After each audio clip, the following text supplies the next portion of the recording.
Oops, it started and I didn't notice. Hello, and welcome to my twin flame journey. I am Shine, and I forgot to put up your Rumi Oracle for the week. Um, I'm gonna say this is for the week, but it's for whenever you're led to it as well. If it resonates, it resonates. These are meant to help you through your troubled times because they are supposed to be an inspirational in essence here. And this is my second attempt at doing this. So the card is already here. Um, the first one didn't take so well.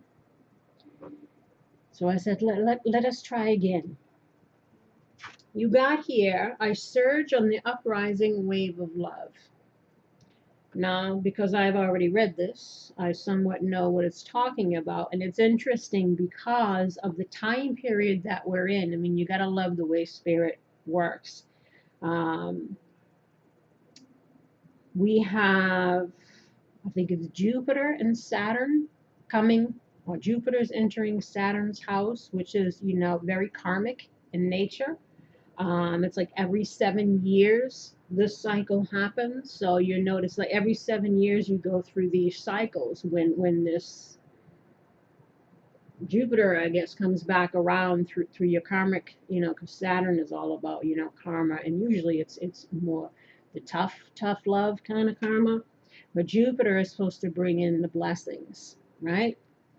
So it's almost like you're really reaping what you're sowing in this time period, and it is the beginning of a new cycle, a new 7-year cycle. And if you look up online, because I was piquing my interest, if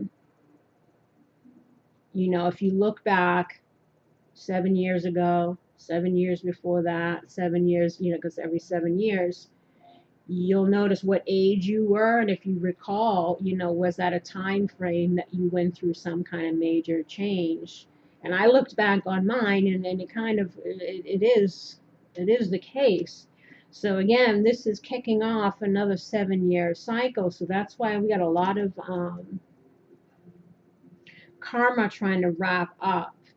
We've been talking a while about, past people maybe trying to return, or new people maybe coming in, or you might have both coming in. And it's like it's the test or the choice, that you're going to see which one you choose. Are you going to take a leap of faith in a new direction, or are you going to stay with what's comfortable, even if what's comfortable is, again, depending on how people are showing up. Again, some people aren't coming back really changed, so discernment is key.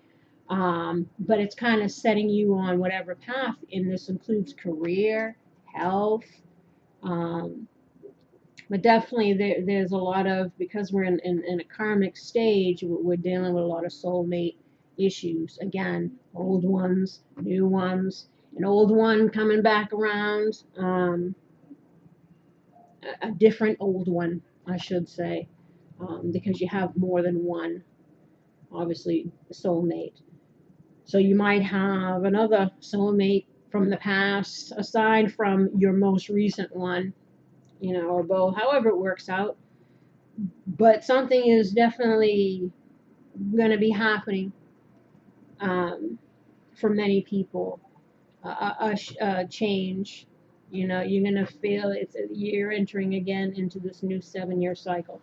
So look that up. Look about Saturn coming in. I mean, Saturn and Neptune and how that all works. I love the astrology stuff.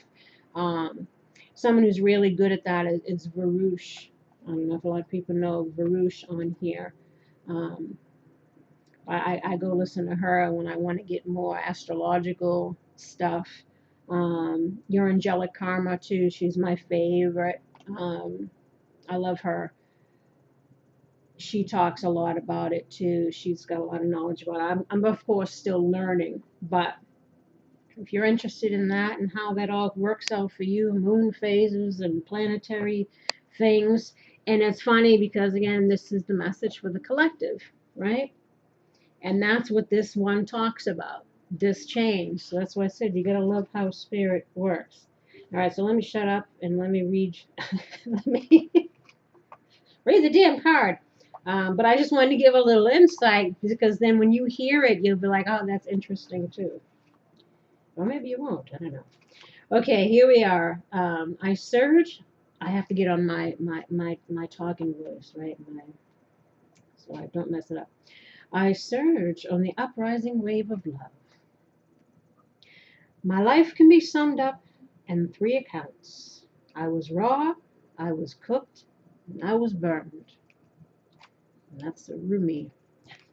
But isn't it the truth, right? A lot of people feeling the soul is weary. I don't know, mine sure as hell is the soul, the body, and everything. It's just like running on fumes. Okay, here we are. I surge on the uprising wave of love. No gravity can stop me from rising. The moon pulls the tide of life towards her, and my soul, in oneness with all of life, answers her call. A wave of love consumes me, and upwards I fly, flying through water to greet her shining body. Led by my heart, my wits are addled, and my mind becomes a blurry mess.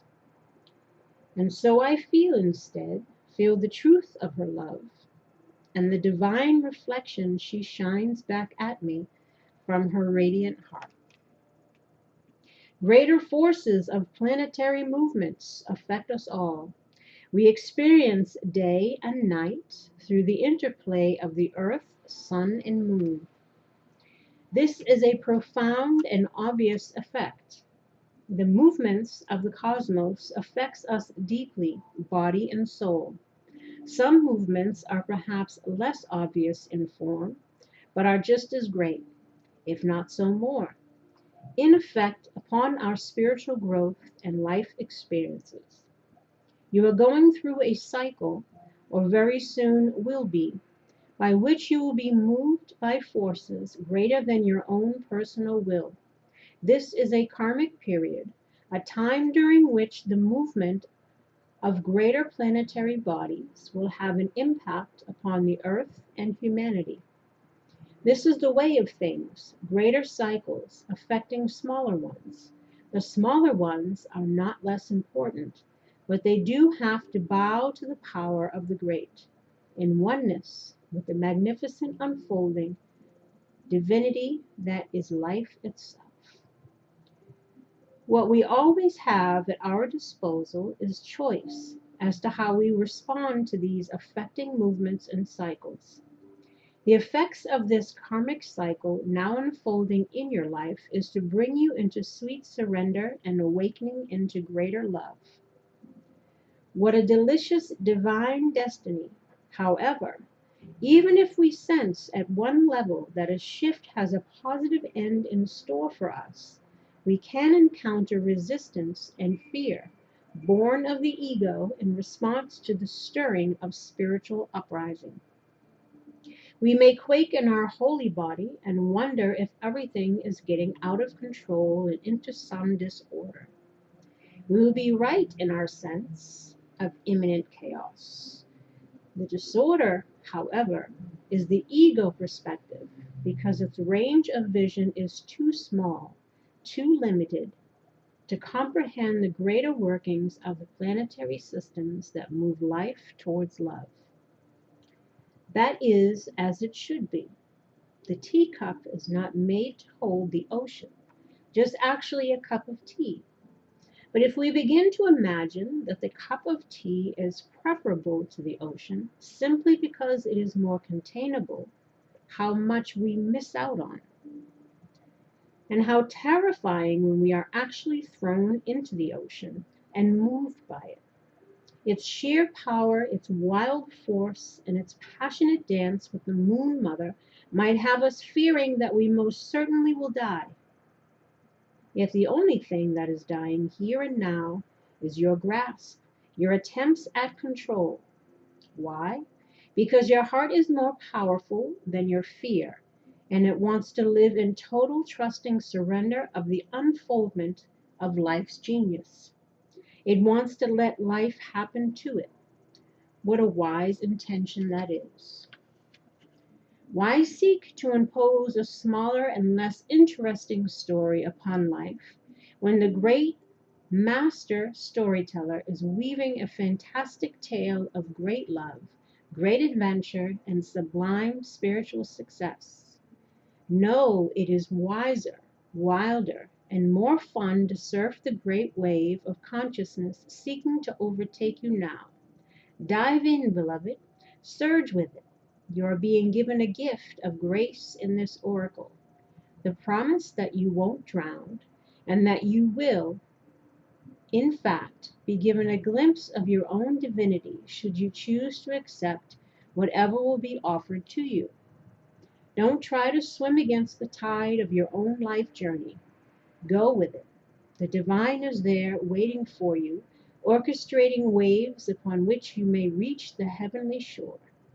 Yes, the divine is there, waiting for you, waiting on a picnic blanket of fabric of the heavens, with a sacred feast of earthly bounty just now being unpacked in your honor.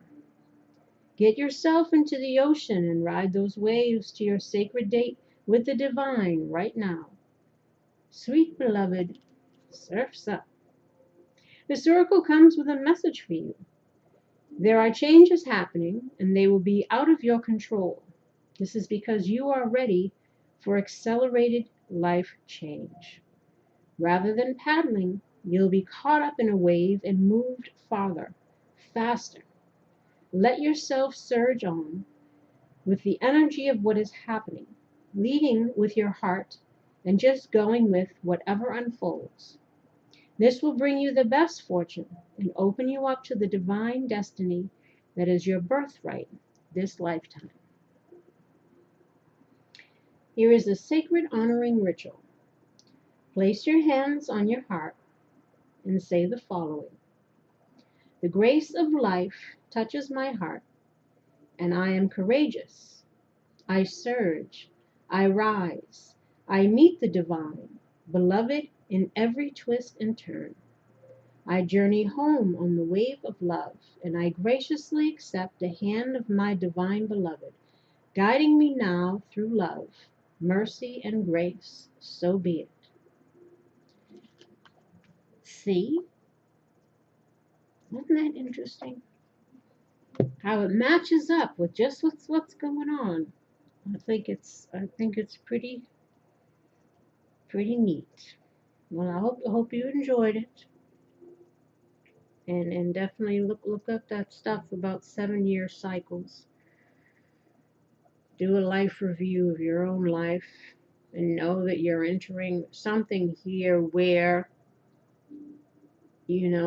for many, you're going to be blessed with something as your karmic justice. If you went through a difficult situations, this is supposed to be, Jupiter is supposed to bring the blessings, right? So hopefully we get some blessings. And for many, again, it could be another soulmate, or twin flame coming in after the karmic situation. And again, if we've lived and learned, don't hold on to anything that can prevent your blessing from coming in, or from having you to being able to recognize it or be open to it. So, keep hope alive, people. Try to stay positive. I tell myself that too. And they tell me that too. So, until the next Rumi Oracle, take care. Bye-bye.